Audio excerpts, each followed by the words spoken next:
language models, chatbots are trained to be your friend. People have already been shown to develop what they believe to be intimate relationships with these chatbots. What does that mean? We had GPT-3. It wasn't even the major bet that OpenAI made at the beginning. The vulnerabilities in today's models are similar to those that you see in highly educated humans. Trade-offs between helpfulness, discussions to be had around privacy and confidentiality. AI will. The question, as always, how to distribute that wealth. Of course, if you've got an open source model and you want to train it to do, and that's why you get political polarization. If you're sat on a soapbox right now and you can send one message out to the whole world. AI is neither the best thing nor it is, however.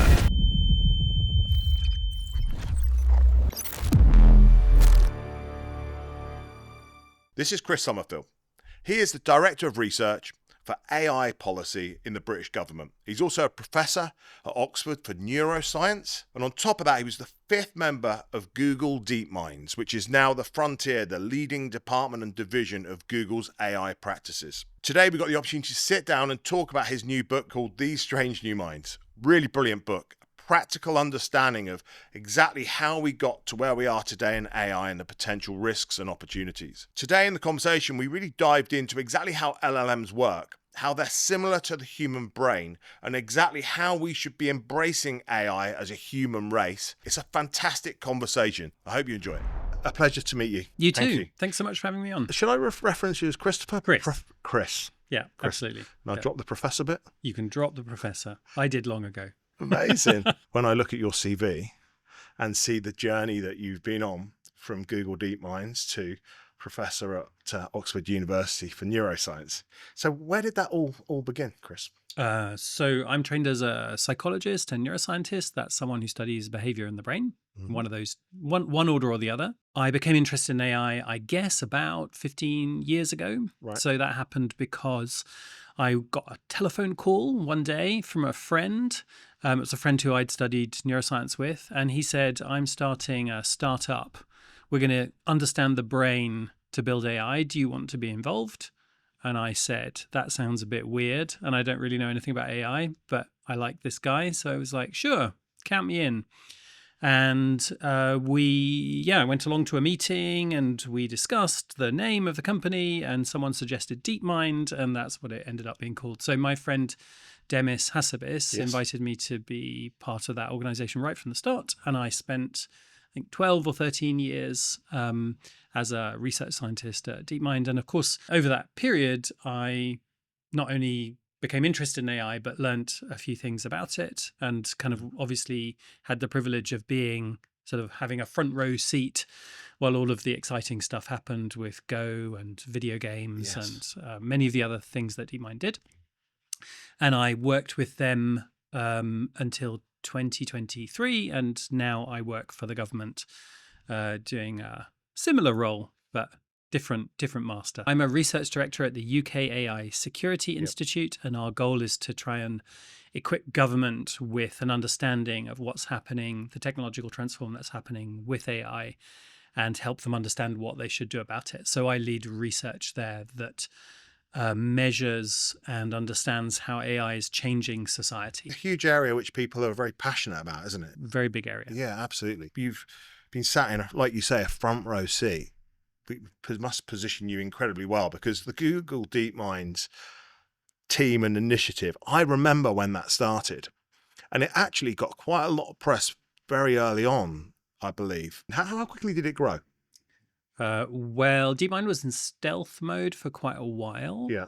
I guess by the time that it was acquired by Google, it was a couple of hundred people. Yes. So the first major milestone was the AI system that was able to play Atari video games at superhuman levels.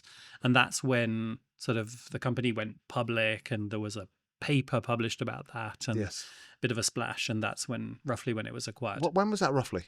2014, I think. Yeah, that would be about right. Yeah. And so you were part of that very early journey. That's right. Yeah. I was there from day 2.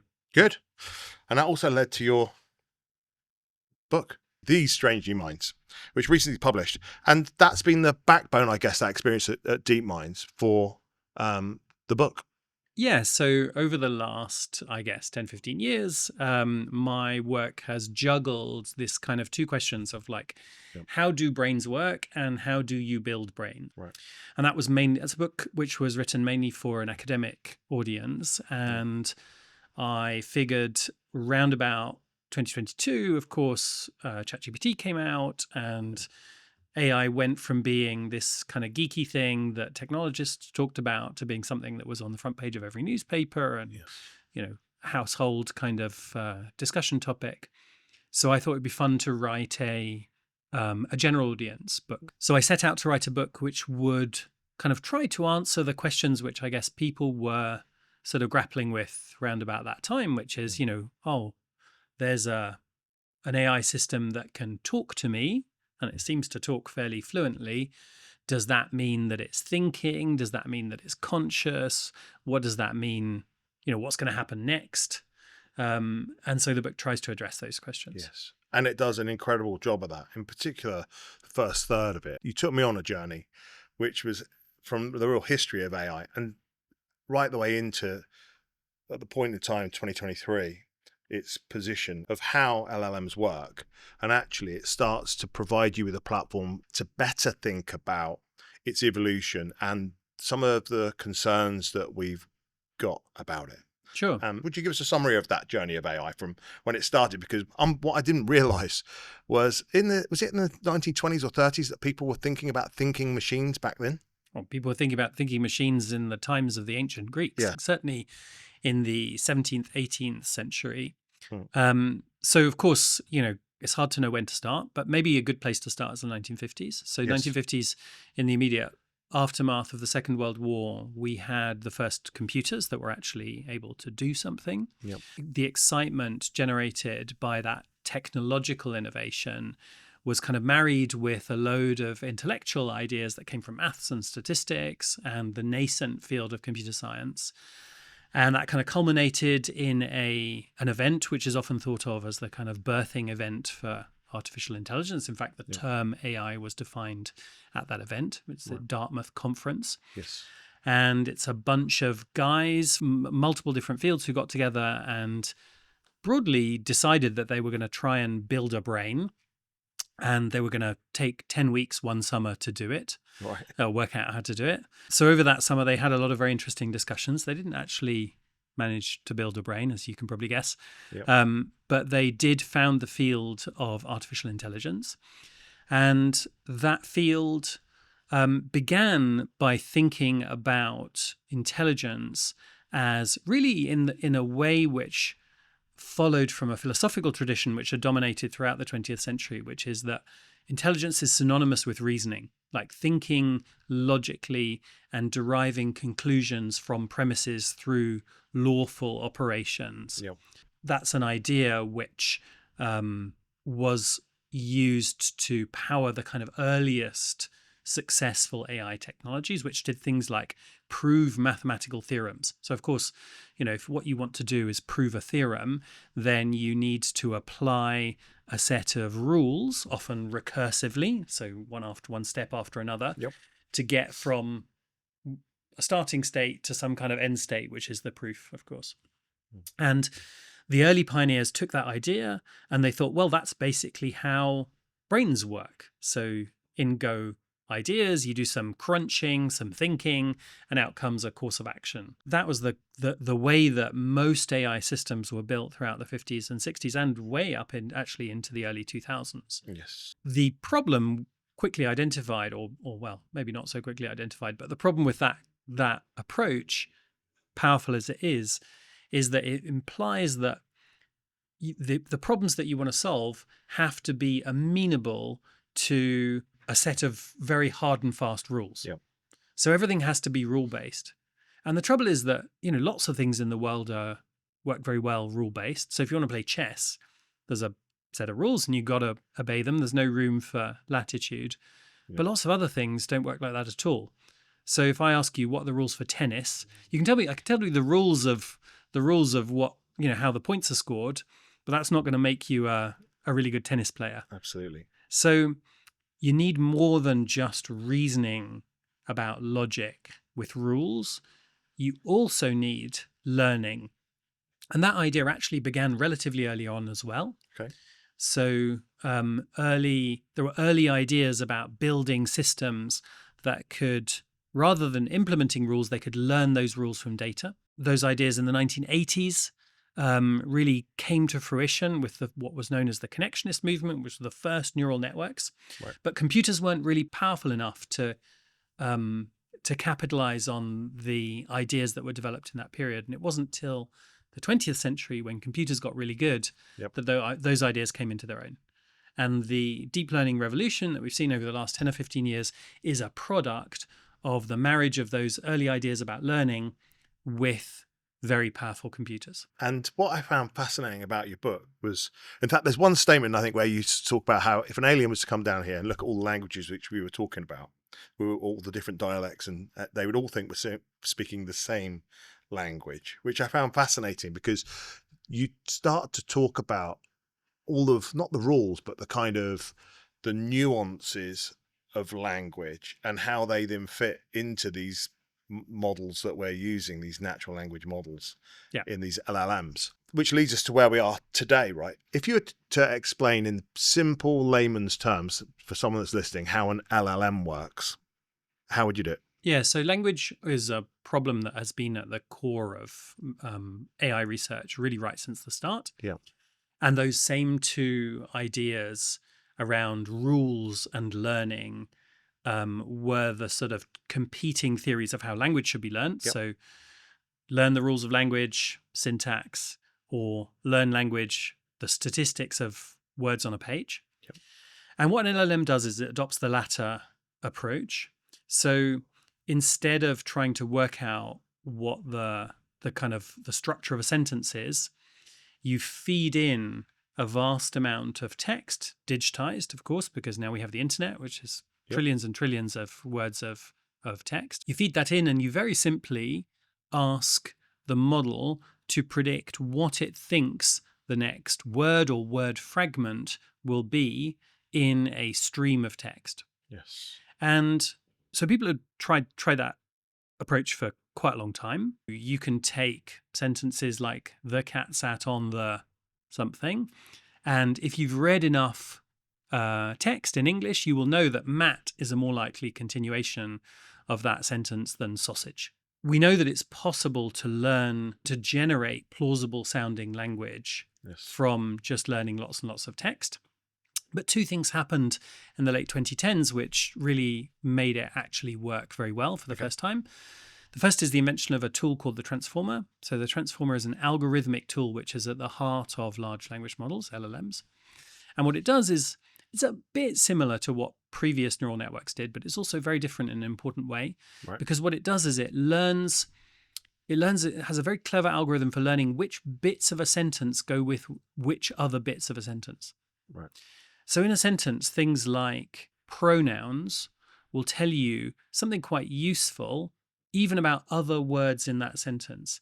So if you say, "the person walked down the road, he," you know that the person that is being referred to, you know something else about them, which is their gender identity is male. And you know that even though the words "the person" happened perhaps several words ago. Yes. So the transformer helps you learn those connections between different parts of speech. And it does that in a big neural network.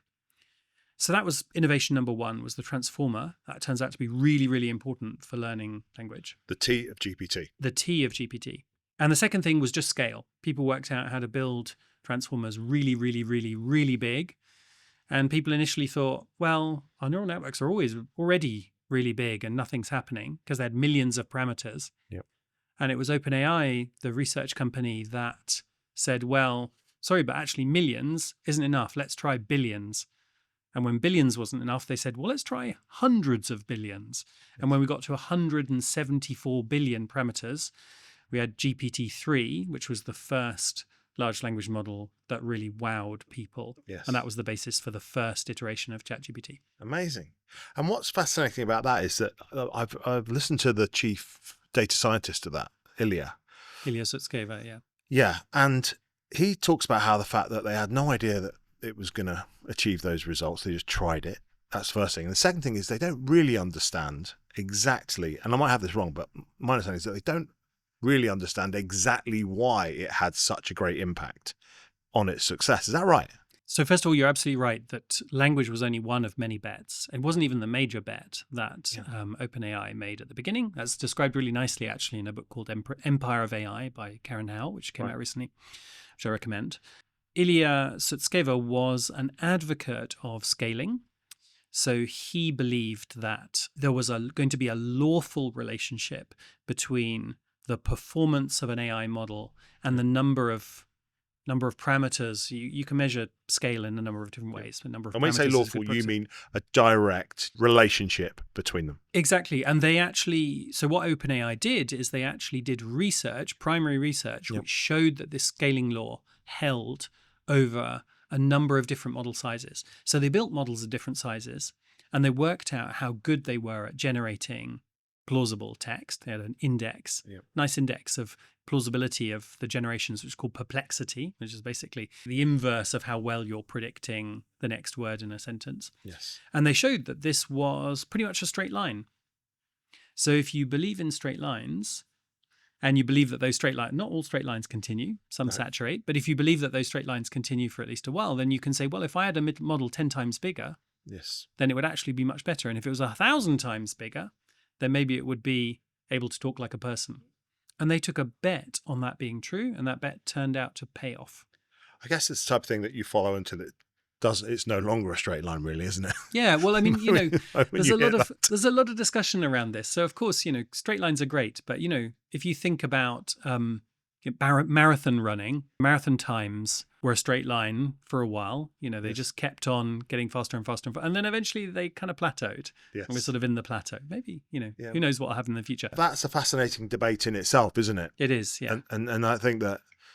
I think it was Apple just recently were challenging whether we will continue to see the same kind of performance improvements with the existing models as they challenged whether it's really reasoning. They had a very controversial paper. Yeah. They did. What did you think of that? Well, the paper basically shows that if you take reasoning problems, and we're getting ahead of ourselves here, but you extend today's reasoning models, large language models, but they use a trick to help them reason up. Curiously, a bit like those early kind of theorem proving technologies from the 50s and 60s. Yes. If you take problems and you extrapolate the complexity of the problem to wild degrees of magnitude, like way beyond what a human could solve, then the models themselves, their performance kind of breaks down. Right. And they ground their argument that the models are not really, really reasoning in that finding. So I think there's a sort of a bit of a misunderstanding. I think what they're doing is they're trying to say, well, if it was really reasoning, then it wouldn't matter how complex the problem is. Yep. The model would be able to solve it. Yes. And I think that's a fallacy because models in reasoning, if I ask you to reason about some immensely complicated puzzle with, hundreds of layers of complexity layered one upon the other. If you make a mistake in any point, that mistake compounds. Absolutely, yeah. It cascades through your reasoning to the end to get it wrong. Yeah, so think of solving maths, for example. Make a mistake and you're working, then, you're stuffed. Their argument that reasoning should be flawless is sort of a bit naive. Yes, because it doesn't have to be perfect to be very powerful. This is the thing, is that we find increasingly that as we add in motifs, computational motifs, which look a bit like what humans do, the so-called reasoning models, they have essentially a sort of almost like a kind of inner speech, a bit like our ability to kind of think things through logically, try out possibilities in our head before committing to an answer.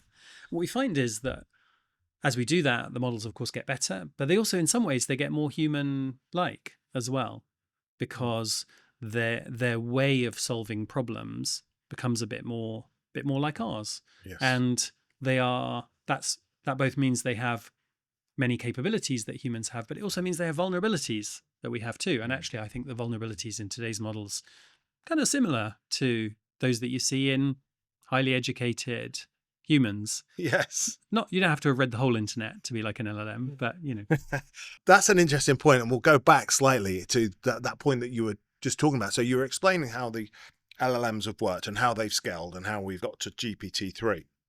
I guess that then leads us on to the next part of that, which is that they were doing that by training these systems on huge amounts of data. You mentioned the internet. One of the things that you talk about in your book, which I find fascinating, and it's the bit which I find really provocative as well, is this concept of biases. Just recently, when I was reading about, I think Facebook released a paper, and they said that they kind of slipped into the text somewhere. I don't know if you know this, but that they'd ingested 7 million books. And it was the first time that they kind of disclosed it, and they kind of, it's out there now, it's fine. If I was to read and digest and process 7 million books, and I tried to distill that down into the 1 or 2 or 3 most common things I would have taken away from that, what would it be? I can only come up with one, and that was human behavior. Really, that was kind of the main, and there'd be a lot of other rules and loads of other data that would come off of that.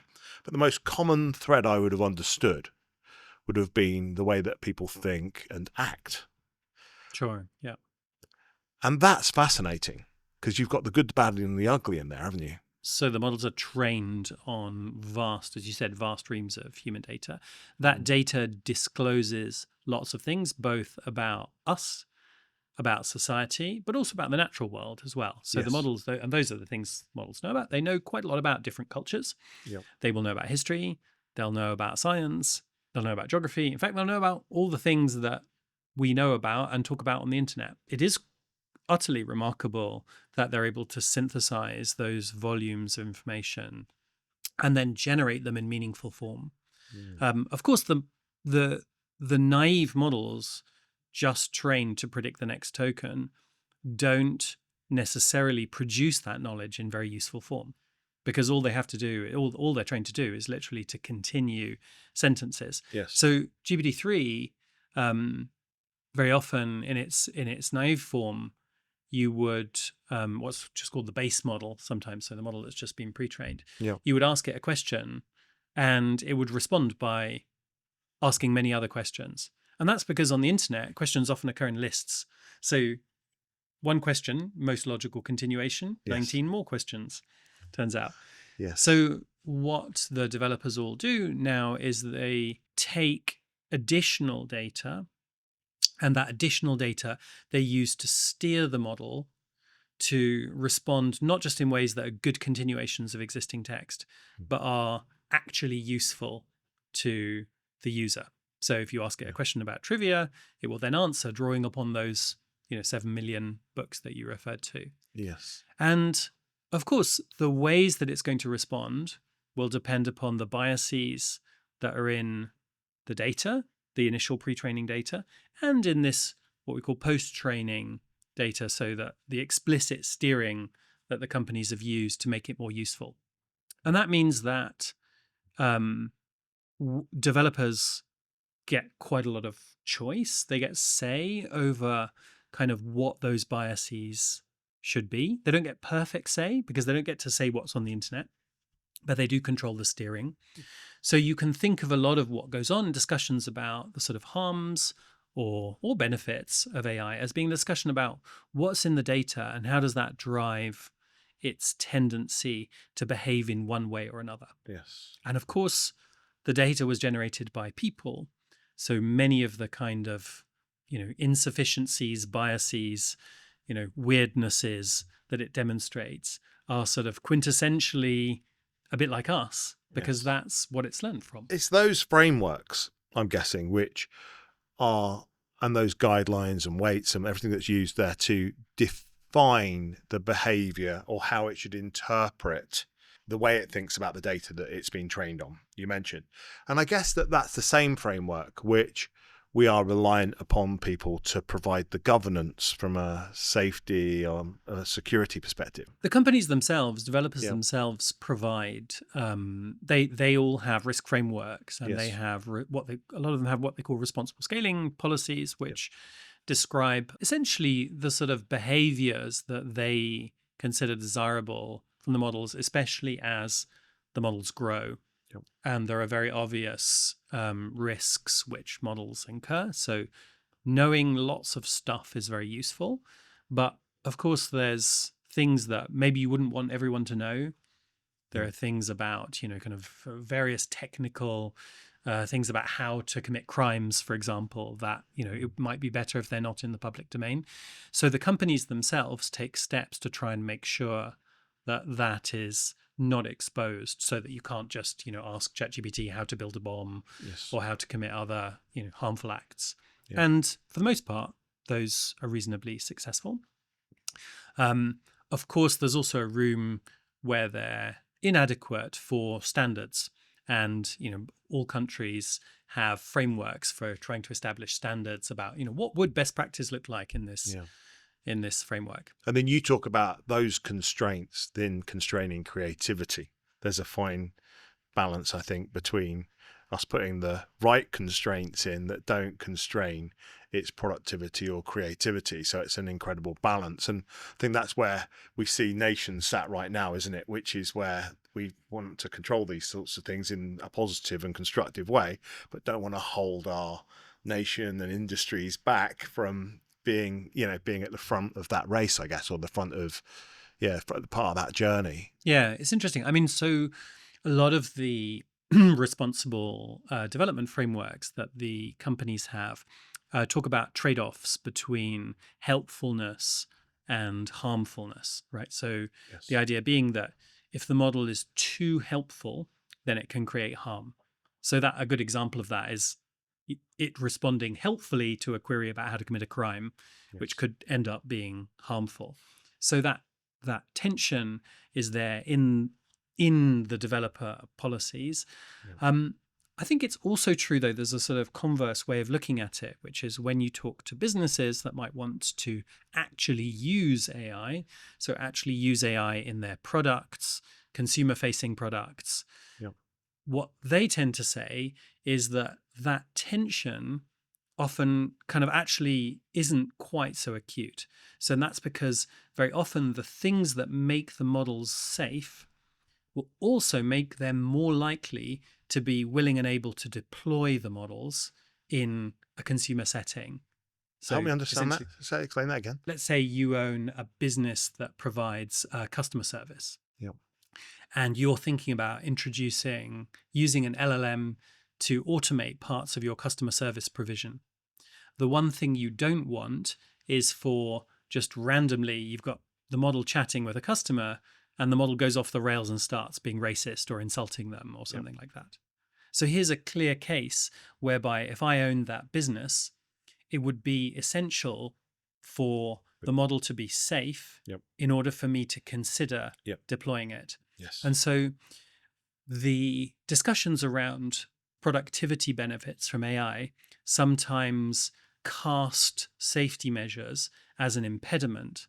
But I think the reality is that for many businesses, safety measures are actually part of what allows us to reap the benefits of AI, because businesses rightly don't want to deploy products that are not going to work or expose them to reputational or legal liability, and that's as it should be. The benefits of AI are so great that the types of problems that we're seeing today, I look at all of them. I look at the energy consumption, I look at the GPU shortages, all of these things, and I look at them as, albeit there are huge technical challenges, some scientific, but they all seem so insurmountable due to the huge raft of benefits that can come from the technology. I'm not sure about you, but I don't see anything in its path right now which seems insurmountable for it to reach the types of heights and capabilities which people are talking about. Yeah, I mean, I think AI is here to stay. I think it's going to become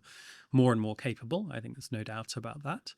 I think the discussions that we should be having are around how fast that will happen, around what it means for businesses, individuals, what it means for the economy, for our society, for our politics. And nobody knows exactly what those changes are going to be.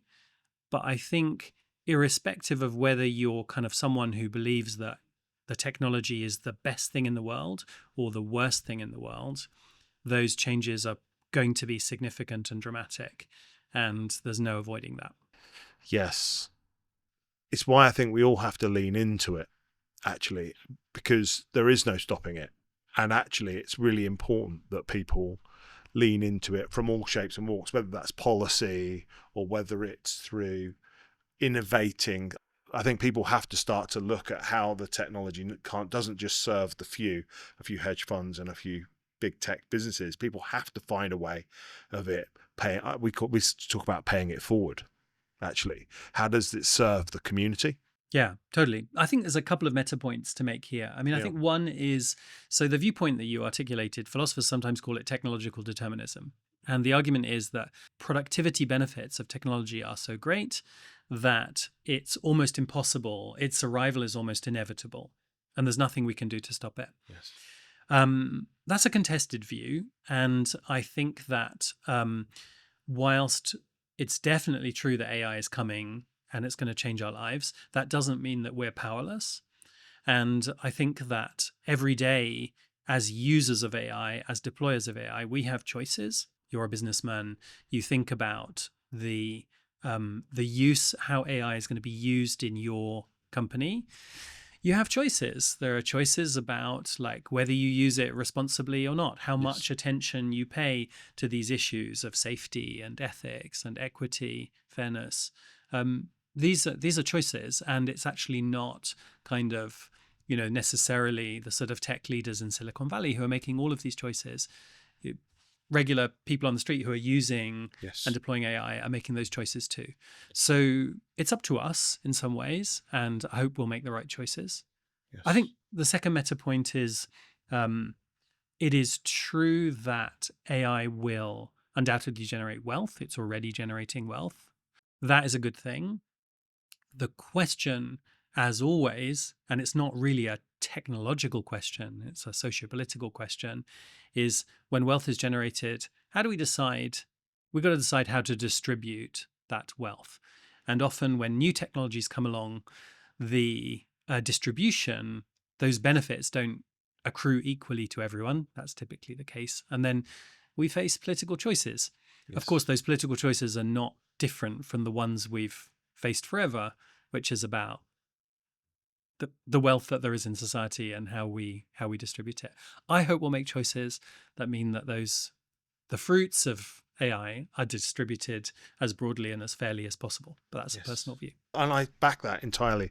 And I'm really passionate about, like I said, I'm investing a lot of time in that. And I'd like to try and create some sort of template which enables other companies to think about how they engineer their models and their businesses to kind of pay it forward as well. And I think there are lots of things we can do to achieve that. It's interesting you talk about the tech determinism, because when you talk about those productivity gains, the issue is that survival of the kind of fittest. It's the competitive aspect that in order to be able to compete. I spoke to someone the other day who had managed to make double their profitability of their business by making improvements in their business using AI, and that was all efficiency based. And my immediate concern was only for how does their competitors compete? How do they survive? That company that's made those savings will probably win market share by bringing its prices down. The rest of the market follows. When we come to every man on the street or person on the street that's using this, it's about how do they remain competitive to the point where, if you think of something like Neuralink, which I actually think, I'm hoping that someone will come up with something exterior to the skull, which will provide the same benefits. I think telepathy is on its way, but the point is that the benefits of something like Neuralink to an individual would make them so much more competitive. And someone said, would you want an executive assistant who was still typing, or someone that was thinking those through, as an example, and you take the latter? I worry about the delta between the loss of old jobs and the creation of new. Yeah. And I think I'm actually very optimistic, that we will create an economy of jobs with a huge sense of purpose around health and care and well-being from all the innovation that we'll see in science. I hope so. You were sat in the hot seat with is it Alpha? They make many models that are called alpha, but maybe you're thinking of protein folding, Yes, AlphaFold. Is that right? AlphaFold. Yeah. Yes, yeah. I don't know much about AlphaFold, but Yeah. yes, I mean, I know that since they've released it, and in particular because they took the remarkable step of making it broadly open source so that lots of people could use it, it's transformed corners of science which are dependent on understanding the structure of proteins and how they fold, with translational applications in things like drug discovery and actually in things to do with pollution alleviation. There are environmental benefits too. Wow. Yeah, I mean, I was listening to Denise talk about that, and it was incredible. I forget the number of people which are using that, but it's something ridiculous. Lots, yeah. It's like millions of scientists globally now lean on that tool as a significant way of accelerating That's right. their learnings, which is just fascinating. So hopefully I'm thankful that will lead to positive benefit. Yeah, positive benefits, and actually a whole new the area I'm hopeful about actually from a medical perspective is this preemptive, getting to a place where this whole new kind of world of preemptive analytics and therapy and support. I mean, I think there's enormous opportunities, and you're right to highlight all of them. Yes, I think the challenge, as always, is that bringing the fruits of many of these potential applications to bear depends not just on the technology itself, but it also depends upon us and our choices and our society. So you just mentioned a perfect example with, thinking about behavioral science as it relates to health. So it would be wonderful to be able to predict exactly who is at risk for what in a preemptive way, except that we can already do that quite well. So we know that if you want to live a long and healthy life, then you just got to stop smoking and drink less and do more exercise. Yes. We know, and eat better. We know all of those things. The challenge is actually not necessarily the predictive one. Yep. For many areas of life, the challenge is the behavioral one. How do you get people to do that? And that's true for many other challenges too. So if you think of climate change, we know what the problem is. We know what the solution is. Yeah. The challenge is to get people to act on it. I was only thinking about that literally today as well, which was about the fact that the technology is, I believe its acceleration is going to be far faster than the impact it could have simply by its adoption, because of its adoption will be the slowest. Right.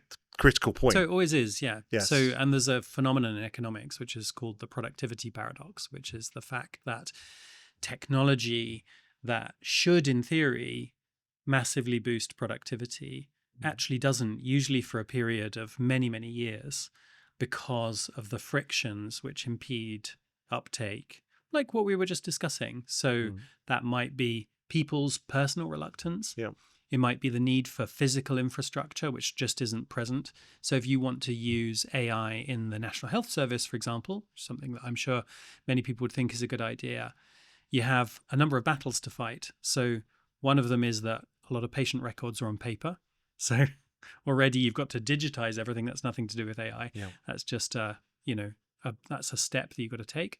And then you have a load of kind of rightly discussions to be had around privacy and confidentiality, and maybe some people don't want their records to be kind of processed by AI. Yes. So you have frictions which mean that the mere arrival of a technology with a certain capability doesn't automatically translate into the transformative consequences that can bring about. Yes. It usually does, but there's a lag. Yes. And so that's what makes predictions about the actual impact of AI very, very difficult, because those scaling laws that we were talking about earlier, they keep on going up and up and up. But that doesn't mean that their direct impact on us and the changes to our lives will necessarily obey the same straight line principle. So we all thought that AI was going to address the much more kind of, I say, blue collar or more manual type. We got things wrong. Technology, and all of a sudden it's smashing out code. Yeah.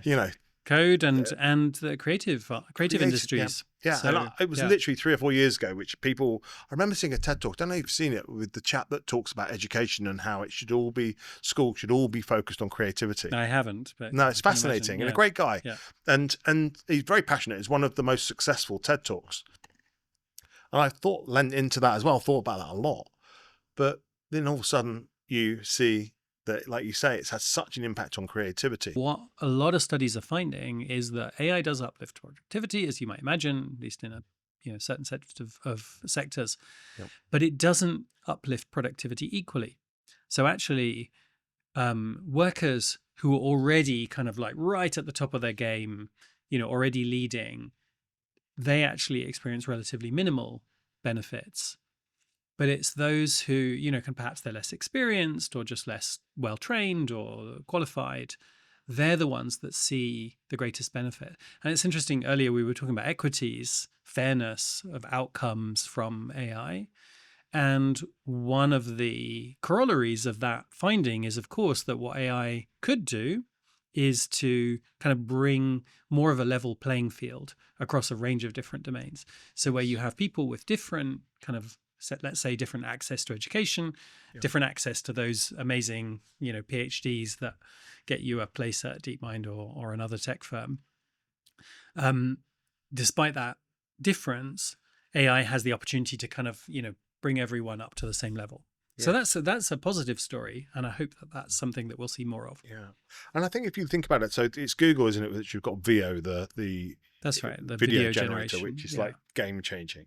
I think it is the state of the art. Yeah. Yes, that's right. And I wonder how many people will find out that they're unbelievably great film directors, which would never have even tried, just through the accessibility and availability of the tech. Yeah, absolutely. No, and I think this is an absolutely, unrecognized miracle of this technology, which is that people who do not have the formal technical training can nevertheless inform themselves, and in roughly a week can then put themselves in a position where they're generating technological artifacts, they're building websites, they're writing code, they're building products. So it's concept to product in 7 days, where previously it would have been 7 months or much longer. Yeah.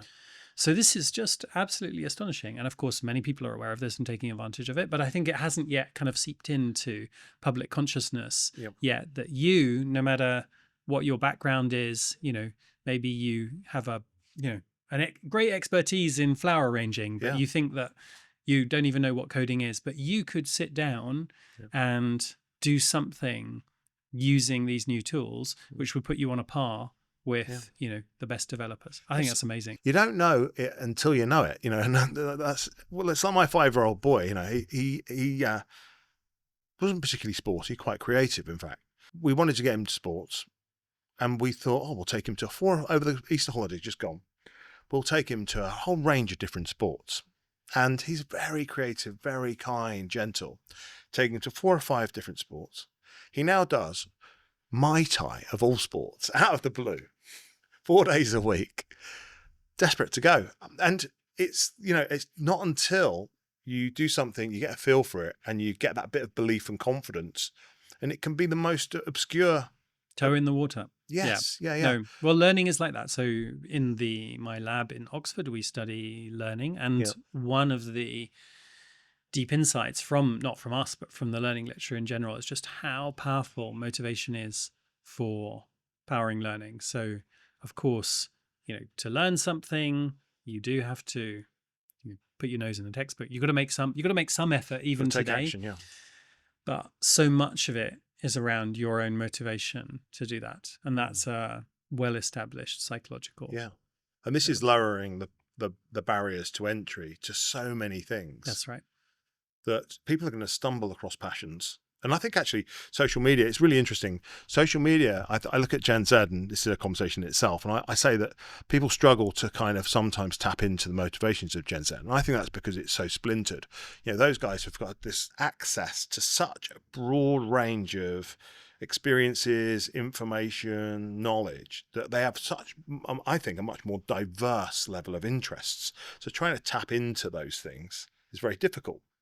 Back in the day, you'd be one of 2 or 3 types of Yeah, characters, it's and true. you're a sporty one, you're a creative one, or whatever it might be. And so you tap into one of those things, and it's more difficult now. I empathize with employers who really struggle to try and build a culture, and I think that they don't address that particular issue. But when I think about the difference between social media and AI, is that social media just gives you a window into it, really. AI actually gives you the tools to take this, like you just said, to take those first steps, doesn't it? That's right. Yeah. I mean, I think there are many, many interesting, long discussion we could have about differences social media and AI. Yes. I think that one of the things that is really important and perhaps less recognized is the extent to which AI could be a kind of re-centralizing force for our information ecosystem. So if you think about what social media does, as you said, it's a window on the world, but it gives you a very unique and partial window, which has to do with your own preferences and the content that is curated for you by the algorithm.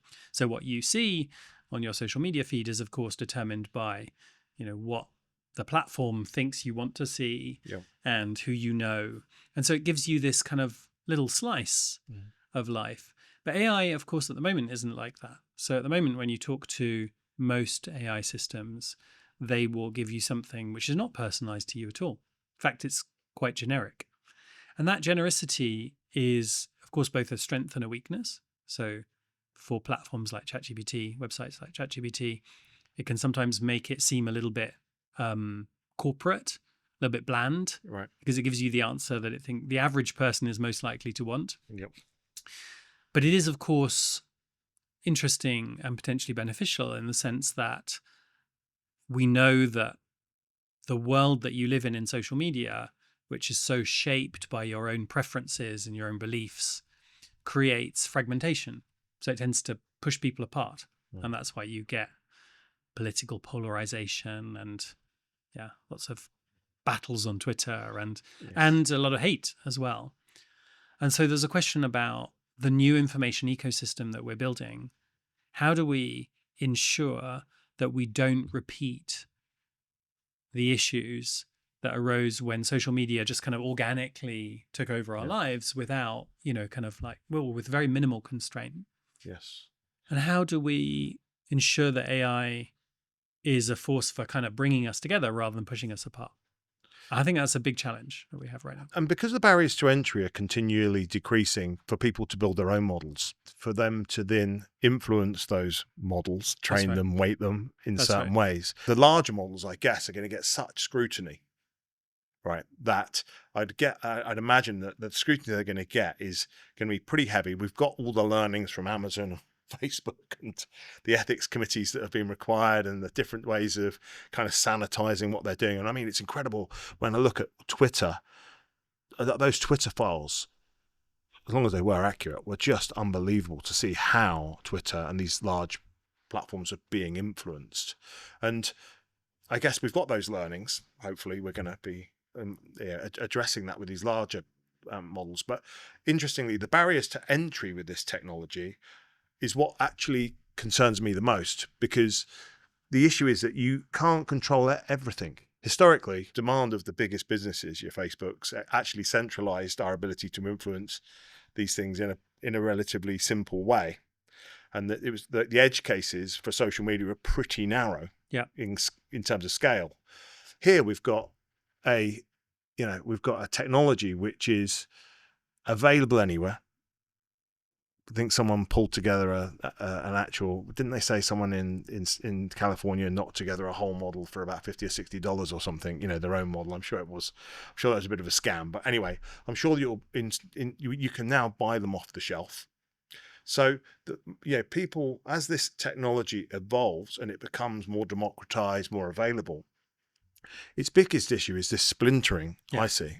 Absolutely. Yeah. That's absolutely right. And we don't know. So what you're talking about, open source models, so the proliferation of open source models. Yes. Which on the one hand is a good thing because it increases access. As you said, it democratizes the technology. Yep. But on the other hand, it poses this question to us, which is, how do we avoid, in a world where everyone has their own AI model that they can train on their own laptop, how do we avoid the pitfalls of the world that arrived with social media, where we find that everyone is off in their own silo with their own views and in a way insulated from, from a more general sense of consensus? Yes. I think that's a big challenge. I don't think we know the answer to that. And we're sort of on the cusp of making this choice right now, because we're at a time in which, as we were just discussing, the models are widely available. People with technical know-how can take them and get them to do all sorts of stuff. There hasn't yet been kind of enormous explosion, into the wider population of the use of these kind of open source models. Most people are using ChatGPT or Gemini or Claude because it's easier to do so. And so we don't know what's going to happen. And of course, there's also a kind of technical question here, which is, we don't know what the limits of steerability of these models are. So of course, if you've got an open source model and you want to train it to do X, Y, or Z, where X, Y, or Z might be, maybe they're highly undesirable things. Yep.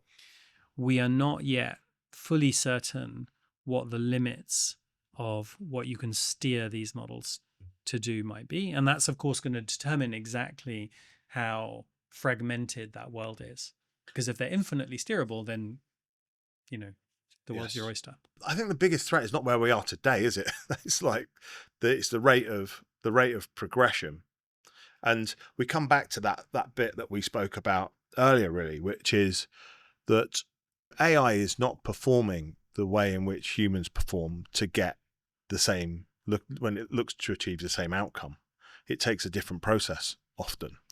And so we spoke about it a bit earlier, didn't we, where how the blind spots of AI is by thinking about it in terms of comparing it to the way that humans think and act. That worries me considerably, because the biggest concerns are its ability to do things that we haven't considered, or process ways in things that we haven't considered. Yeah. And you speak about biases as well. We're starting to see already it operate and achieve results in different ways. Do you consider those the kind of blind spots the biggest threat, or do you see it's just its existing trajectory? I think you're absolutely right. It's a huge, our own perception of the models is a really powerful determinant of the impact that they will have on us. Let me give you a couple of examples of that. So one is, as the models become more capable, they might come to exceed our own capability in certain domains. This is probably already true. So I don't know if you're a physics expert, I'm certainly not. Right. But if I ask the model a technical question about quantum physics, and it gives me an answer, I actually don't know whether I should trust it or not. So here's an example of my own understanding of the model is limited by my own limited understanding of the topic that it's talking about. Yeah. So you can imagine this issue writ much larger. And indeed, many people in AI safety are very worried that as we want to steer models that are more capable, perhaps more capable not just in maths and physics, but in lots of things than us, it'll become increasingly hard to steer them to behave in ways that are useful and beneficial for us. Yes. So that's one example of this. I think there's another much more salient example, which is happening already right now, which is that we see the models as human-like, even when they are not human.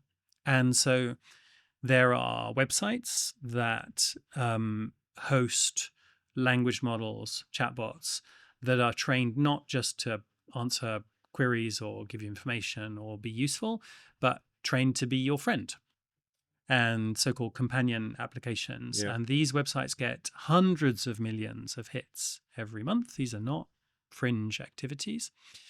And people have already been shown to develop what they believe to be relationships, including intimate relationships, with these chatbots. And so what does that mean? Well, it means that these people are forming what they think of as a friendship with something that is essentially, it's a piece of computer code that is controlled, most cases, by a corporation of some sort or a business. And so, again, what we have here is us imposing our own way of thinking about these models, our human-like way of thinking, Yeah. we impose it on these models, and that renders us vulnerable in lots of different ways, because it is the way that we see the models that determines how we act towards them, and is how we act towards them that determines the risks that there are for us as a user, as a consumer of that technology. And so we need, broadly, I think we need better awareness of what these models are, how they can behave, what they're capable of, and what the risks are. And that is partly why I wrote the book that we're talking about today. This opportunity to get more controlling the minds. Everyone's talking about it. Everyone says please and thank you to ChatGPT and these other models. And if you get the column and ticks and crosses as to whether ChatGPT or these companion models actually tick the boxes of the needs of people that need companionship, they do a fantastic job. They tick a lot of boxes. And so it's totally understandable as they progress why someone wouldn't feel like they build a relationship with this. Of because course, yeah. that just hits one really interesting point, which I'm interested to understand, which is, I talk about this quite a lot, which is how intelligent connection is replacing human connection, whether we like it or not. And that's kind of a, one's sort of kind of dipping, the other's increasing. Human connection is absolutely, is imperative to us as a civilization. But intelligent connection is the fact that we become just more dependent on the intelligence that's provided through these models, right? My question is, from a neurological perspective, is it just the similarity of the human likeness of these models that causes us to do that? Causes us to build those relationships? Or is it more than that? Is it more to do with accessibility? This is a long-standing question. Right. So the tendency to impute like what are called intentional states, so to believe that they have preferences or beliefs, or a bit like people do. This is something that is not unique to ChatGPT. It's not even unique to computers. It's something we do all the time. So, if your car doesn't start in the morning, you might get cross with it. But that's as a pointless activity. But, we do it all the same.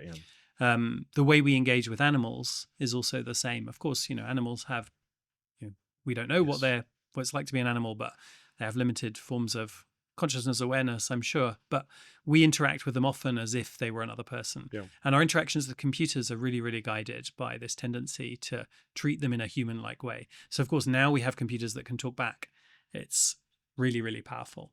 And lots of people, as you said, find it useful. And there are empirical studies which show that for some groups of people, companion applications, for example, can help alleviate loneliness. But there's also risks that go with that, because you think you're making friends with something that is human-like, but of course, actually, it's not human-like. It's just a piece of code, and what it says and does are going to be controlled by an organization that might have different incentives and that you don't necessarily know personally. If you're sat on a soapbox right now and you can send one message out to the whole world to kind of say to the whole global population as to what they should think about or consider over the next 3 or 4 or 5 years with the use of AI, what would you say? There is a tendency to think of AI, as I said, as either a sort of unalloyed good or as a catastrophe. So there are groups of people out there who, kind of think that AI is the answer to all of our problems. It's going to solve climate change in 18 months' time. And, we'll live in an era of bounty, and we'll never have to worry about anything again. There are other people who think that AI is just a con. It's just something that, it's a trick that the big technology companies are using to inflate their market value. And these two views collectively are remarkably popular, and they're also represented in the media, over-represented in the media. Both of these views are nonsense. So AI is neither the best thing nor the worst thing that will ever happen to us. It is, however, incredibly powerful, incredibly consequential, and it's going to have an enormous impact on all of our lives. And we will ultimately, collectively, we people will make choices which determine whether that impact is for good or for bad. And so what I hope is that we make those choices in the wisest possible way and enjoy the benefits without incurring the risks. Amazing. And if you want to distill that down fantastically, then I genuinely can say that, in particular, the first third of that book just eases you into the rest of the book. It's a brilliant book. It's really, really well written. And in terms of distilling it down, understanding how we got to where we are today, and the potential risks and rewards that are available and things to consider, it's all in here. Thank you so much. Chris, thank you very much for taking the time Thanks out. for having Really me. appreciate it. Yeah. Really appreciate it. Thank you. Hello. Don't forget to subscribe and like the Curious Podcast. She's messing with my